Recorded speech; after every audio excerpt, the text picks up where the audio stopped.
Bonjour à tous et à toutes, c'est Sinistro Frisson. Aujourd'hui, une vidéo analyse du trailer final de Seasons, une série audio d'horreur avec un casting assez incroyable, composé de youtubeurs et dont le premier épisode sort le 31 août. Jamais nous n'avions eu affaire à ce genre de choses. Tout commence avec seulement des rumeurs. Les rumeurs de citoyens et des marques d'anciens temps.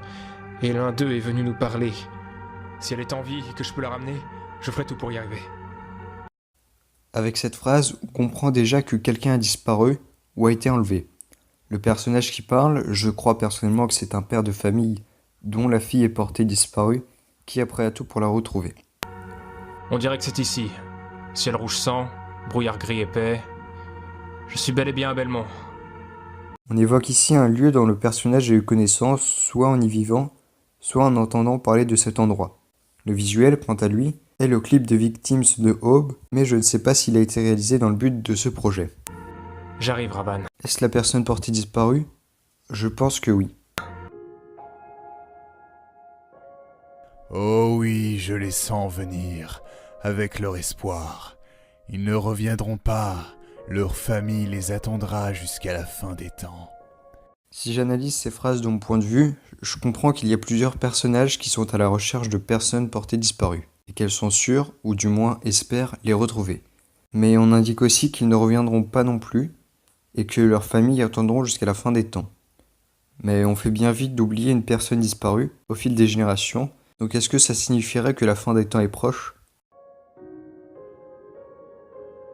Tu ne t'es jamais posé la question ? Peu d'indices par rapport à cette phrase. Quelle question ? Je ne sais pas. Cela fait des années que je t'observe. Je sais comment tu fonctionnes, comment tu réagis, comment tu te trahis seul. Fait-il allusion à une personne qui cherche quelqu'un de disparu ? Admettons que oui. Il sait comment réagit cette personne, donc connaissant les points sensibles de cette personne, il pourra les utiliser pour le pousser à bout. Il connaît sa façon de penser, il pourra donc anticiper ses moindres faits et gestes. On dit qu'il se trahit seul, cela voudrait-il dire qu'en faisant certains choix qu'il ne veut pas faire, il les fasse tout de même intérieurement de son plein gré ? Et vous regarderez le monde se déchirer, vous le savez. Sans doute une allusion à la fin du monde qu'ils ne peuvent empêcher, ce qui les réduit au rang de spectateurs impuissants, d'autant plus qu'ils en sont conscients, ce qui nous ramène aux phrases précédentes où il est fait mention du fait qu'on sache comment un personnage réagit. Laisse-moi avec eux, je t'en supplie, ne fais pas ça. Le personnage qui dit ça a l'air assez désespéré. On ne sait pas qui sont eux. La phrase « je t'en supplie, ne fais pas ça » est peut-être en référence avec le fait de rester, le personnage veut que cette personne ne parte pas. Je vous oublierai pas, je fais ça pour vous. Je reviendrai vous chercher, je vous le promets. Parle-t-il du départ évoqué précédemment ? Sûrement. En tout cas, il se sacrifie en quelque sorte, et il promet de revenir chercher d'autres personnes, sans doute dans la même situation que lui. Ce qui signifie qu'il espère rester vivant, bien que ce qu'il va accomplir a l'air dangereux. Moi aussi j'ai des enfants, une petite de 6 ans et un grand qui aura bientôt 10 ans. Tout ce que je veux c'est revoir leur sourire, qu'ils revoient leur père fier d'eux. On est là face à une personne qui n'a pas l'air d'avoir une personne portée disparue dans sa famille. Par rapport aux précédentes phrases, il donne l'impression de s'être retrouvé là par hasard. Apparemment, il n'y a aucun moyen de s'en aller de l'endroit où il est car il ne peut pas rentrer chez lui. Ses enfants ont l'air de savoir dans quel but il est là-bas, car il évoque le fait de les revoir fiers, sans doute d'avoir accompli sa mission. Je suis ici pour récupérer ma fille. Encore une fois, la mention de personnage cherchant sa fille portée disparue. On te rattrapera et tu seras des nôtres. La voix a l'air de s'adresser à un personnage par un moyen soit télépathique, soit onirique. On peut interpréter ça comme une sorte de secte, du moins une horde d'humains ou de créatures.